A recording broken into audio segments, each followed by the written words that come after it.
Hey y'all, this is DJ Cool Kelly D in the Places B. Sitting here on my fishing stuff, y'all.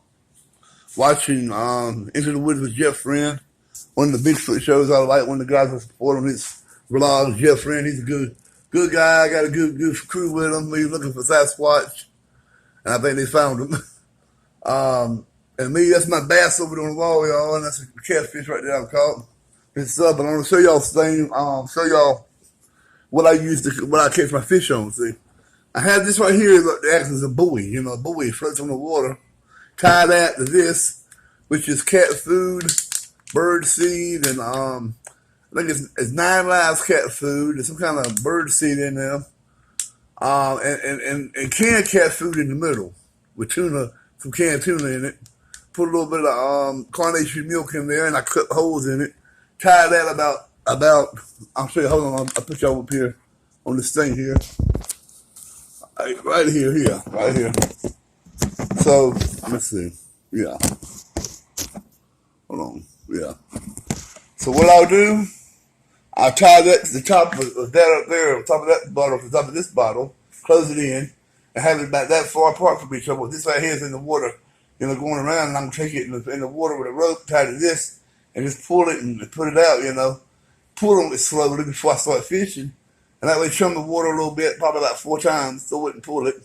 At the bridge down there at Falls Lake, if I can get there at night. Hopefully we'll get fish there at night. If not, I'll have to go down to probably Redwood Road to the boat dock. It goes in the water. And if I can fish on the bridge there, where the bridge is filling out in the lake, it's that bridge you cross over from one side of the lake to the other. I want to put this one. Also, I'm gonna put some fire lights or whatever the little light things you put them on the bobber, and they're like long and they light up. So I'm gonna put that inside this jug here, the buoy, where it'll light up at night and I can see it, moving or whatever. Something grabs this, but about the 4th throw, when I push it and pull it a little bit, kind of slow, I'm gonna probably do it about probably like 40 feet of rope. After the 4th, probably the 4th to 5th, maybe the 5th, I do it 5 times. Then I throw it out there for good and probably put it this deep in, a lot deeper, and probably put some hooks on here and tie it off to the side where if something does get this, it'll get hooked. And this right here, this is genuine cat food and fish and stuff that catfish like. So hold on a second, y'all. I want to show y'all something else. Also, I make sure I've got my net. It's a Granite Outdoors landing net. Nice size catfish. Probably, what I probably catch on these, I don't know if I can be able to put it in here, but hey, my head fits it. So look, help! I've been caught. So that's that. And so then I got this rod here, which has got 2 treble hooks on it. That's gonna be for cheese bait, or what I have. What it is pizza dough with steak cheese mixed in it and cat food, mashed up. And I'll show you that in a second. That's what we use with this. This right here will be the dough, because it's probably like that deep, from each other. And then this right here, I will use this, but it's got a long way from and that rod reel, by the way, is a Shakespeare Tiger. A Shakespeare Tiger. It's a nice rod. This right here is a KTP Husk. I don't know. I've never heard this rod, but it was pretty decent. It's got like the weights here. Then the hook's all the way to here. It's for the big old catfish hook. I've got this little flyer here, and I'm going to put probably cut bait on that. Throw it out. This is cut bait. And then this right here, this has got 1 hook on it. It's 1 catfish hook. It's got a way here, and it's going to tie it side on the saltwater rig. I'll show you how it looks in a minute. Let me do it so I can show you all how it looks. I also got a cane pole that's all over the bridge, too. Where it'll go over the bridge. It's long enough that I just pull the line in and something gets on it. I always got 2 hooks on here. Okay, good. Yes. I'll fix this thing here. somebody had thrown this rod reel with it in the thrift store for $15, and when it was, somebody didn't know how to throw it, and they got wound it up and untangled it like this. See, and they do the drag when they threw it. You can throw the loosen the drag when you throw it, then tighten it back up. That's what I do. Anyway, here's the weight here, and it's a line coming from the top of the weight like this, where it's free float, and then this right here will be right on the bottom, and this right here will be, you know, coming up at the top of the water. Hopefully, I put a little flotation ball right here, put it on there where it rises up in the water. This is cut bait, so I might put some corn on there too. I'll show you how the corn in a second. All right, y'all. That's the rods right there hooked up. Okay. Oh, shoot, hold on. All right. There we go. I don't want the cat to get hooked, because if the cat gets hooked, that's his ass, because I can't get him out of that. So hopefully the kitty cat won't get hooked in that. Unless I got to put it through her eye here, but that'll be all right, I guess. I hope we don't break it. So anyway, that's the rods. Then I have what I'm gonna be using. Now, this right here is croakers I bought 4 weeks ago. I've been having in the freezer for 2 weeks, and 2 weeks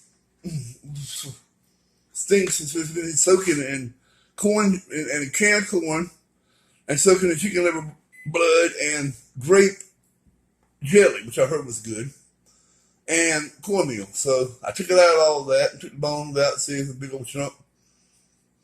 Smells just like tuna fish. It stinks really bad like fish. And that's what I have, see. Big old hunks for gar or catfish, whatever happens to hit it, you know.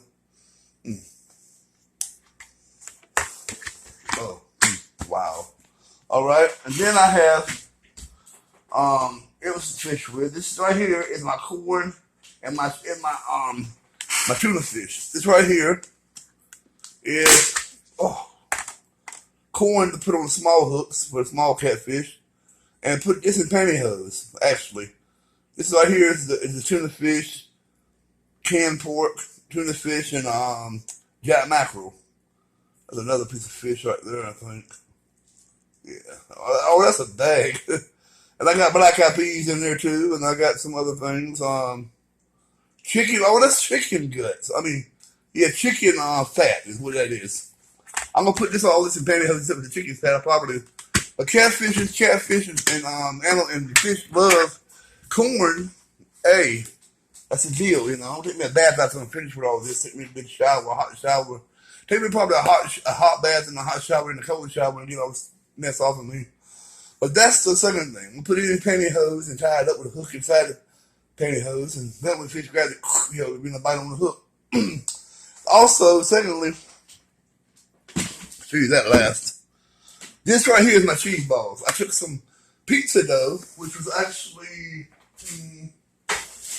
where's my pizza dough box? I don't see it. Well, anyway, I had some pizza dough in the box, and wow, got going that quick. And I put it with some state cheese that comes in a box. Loaded it up with that and some cat food that I'd melted. See the cat food in there. Woo! It smells like cat food and cheese. It actually smells like a catfish ball. And that state cheese ought to do it. Then I got some big sizes. That's the biggest. And this is the smallest. Now, what catfish ain't gonna want a bunch of these? I've been inviting a lot of people to get together and do night fishing and catfish, but nobody wants to seem to go with me. I don't know if they don't know how to fish, or they just want to hate, or what it is. Because, you know, the time to fish is when it is late at night, early in the morning, late in the afternoon, when it's real hot in the daytime, you ain't catching shit.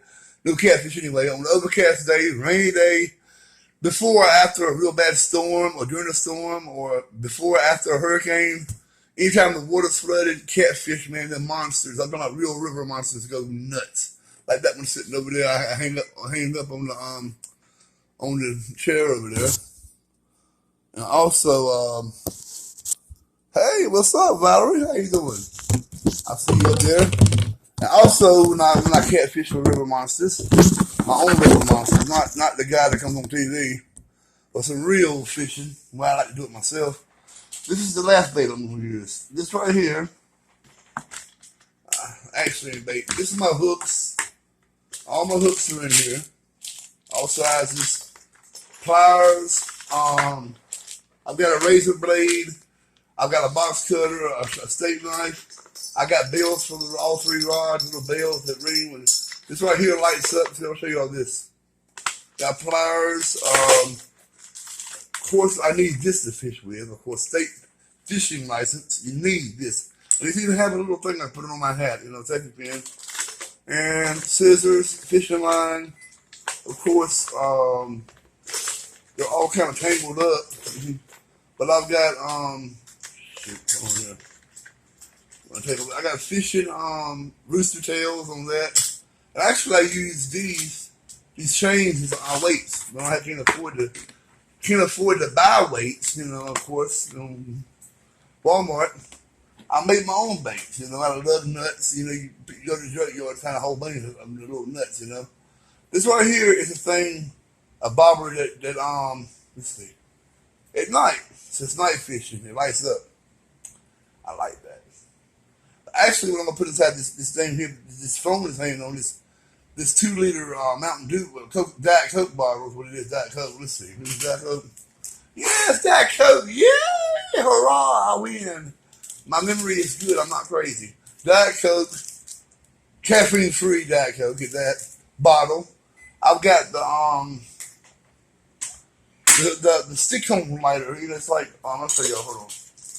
Here it is. It's putty, but it's like lights. And you stick it inside of there and just squeeze it. It'll light up real good. Probably it says it lasts for 5 hours, 4 to 5 hours. Wow. I bend it, snap it, and shake it, and it lights up. I put it inside that 2 liter thing. It'll light up. That's instead of having to go catch some fireflies and hopefully live long enough in there, you know. So also, here's the last but not least, I've got these, these are good to have if I want to catfish or crappie fish or fish with white bass or striped bass. I've got all these little grub worms here, you know, rooster tails and stuff. I'm not, yeah. See, for beetle spinners and crappie jigs and you name it. I don't know what this right here is, but that's what I'm gonna use on that rod, the free float, the big piece of meat. I make sure my lines are tight too. I've recently learned how to tie fishing knots, because when I used to fish when I was in Johnson County, when I was married, my best friend Curtis Murphy, who was my fishing buddy, Johnny Curtis Murphy, he had to actually tie my line for him, and what I would do for him was take the fish off, because he didn't want to get nasty or touching the fish or putting the livers on it. I would do that for him, and he would, I would take the fish off of him, and he would tie my knot. So that's how our fishing brotherhood was, you know. I'd put the fish on, the bait on, take the fish off the hook for him, to keep him from getting dirty, having to touch the fish or whatever in the baits, and he would tie my knot. So that worked pretty good. And then I've got this right here is just bare essential like swivels. I have in here highly tied Georgia, Texas rigs, and all these different how to rig in and knot tying suggestions. Then I've got these little things here, I guess with little swivels on them, little small bobbers to bait fish with, and little small weights, which I don't. Good to have, I guess. And so that's basically all of that. And I'm gonna put all this back in here. And this is what I fish with. So, and also, last but not least, I told you I'd show you all this. This right here is something that I like to have, of course, and use. And even before I throw the chum out, with the catfish, the bird seed, and the canned catfish, the 9 lives. 9 lives fancy feast and gourmet bird food with a little carnation milk in it. See, soften it up. I'll put this out first. Put some holes in it. Maybe 2 cans of canned dog food. Put holes in it. Throw it out there before I start the fishing. And while I'm getting all my stuff baited up, this will be in the ground and underwater with holes in it. and the fish would smell it. You know, the dinner time. So anyway, that's how I'm gonna be rolling, y'all. And anybody wants to go catfishing around here, there are some monsters around. I know some good spots. I know a little creek down here by Lowe's Grove Junior High School, over off 55 Highway and toward RTP. That's good with catfishing gar. I've seen some big ass alligator gar in there, probably that heads that thick with the long bills full of teeth. I've seen some alligator gar and some little gar in this, turning in the water. A little small creek, probably ain't as wide as this room. Small creek, and then it runs into Jordan Lake anyway, and what's that little creek called? Swift Creek. Yes, one of the Swift Creek and Jordan Lake, and also I know a place, Red Mill Road, which is the boat ramp over there, Trayburn. I know about that place, and I've never really done anything over there, but I have used corn over there while something like at Lowe's Grove. Also, there's a pond up there. I don't know if you're fishing by the library, by the Lowe's, right across from Lowe's Grove School. It looked like there's some dead catfish floating over the water, some nice sized ones, dead ducks. So I don't know if the snakes have killed the ducks or what, but I have to be careful about snakes too. Usually, a snake won't bother you if you don't bother him. I'm very terrified as I don't like bees, but I have learned when you respect nature and you leave nature alone, nature won't bother you. And if you go into the woods to get to a fishing spot, always take some bananas or apples or two cans of peanut butter and open them up, leave them for the old people of the woods, the Sasquatch and the Bigfoot. They are real. There are simians out there. They're like apes. And a little more like, I don't know, the ones I've seen were like Harry and Henderson, but there's also very different species of them, like it is people. But you can't find them because they live in the ground in caves, and they're very intelligent. So anyway, always what they call gifting. You leave something out there for the people in the woods, and that's why the Bigfoot won't bother you. As far as knocking on trees and whoop whoop, they gonna get you. They don't like that because and the X's mean you see an X in there. That means his family don't come in here. It means stay away, beware, watch out. And a lot of these Bigfooters already know what the X means. The X means don't come up in here. And they give you fair warning, and we said you get throwing rocks at you, but when I come up there and knock you in the head, take your head right off, the things are strong, and I wouldn't want to kill one, I just leave this woods alone and respect and go through the woods when I'm going to fish and then leave, Don't try to take pictures of them and exploit them. It's back in Native American legend. I'm going to say this about the Bigfoot, the Sasquatch. There was a peace, and then when the white man came and did what he had to do, and taking land and destroying land and having respect for the land like the Native American Indian did, the Native American, the Bigfoots had a war with the Native Americans and the white man, because man is man, You see in Colorado, he was like, I guess Bigfoot was Colorado, he just said man is man. So that's what broke the peace between Sasquatch. It's like in Los Angeles they have one about lizard man, these reptilians. But I'm not gonna get into all that. But I just want to show y'all what my catfish stuff look like, and that's how you catfish, y'all. So I'm gonna go ahead here and put this stuff up and refrigerate it, and I'm gonna go back to watching my homeboy here, Jeff Friend, Into the Woods, and see what he's doing catching and stuff, and hopefully I can see him. He'll show some Bigfoot, stuff he has in there. So anyway, y'all have a blessed night and a blessed day, and I'll holler at y'all later. Peace.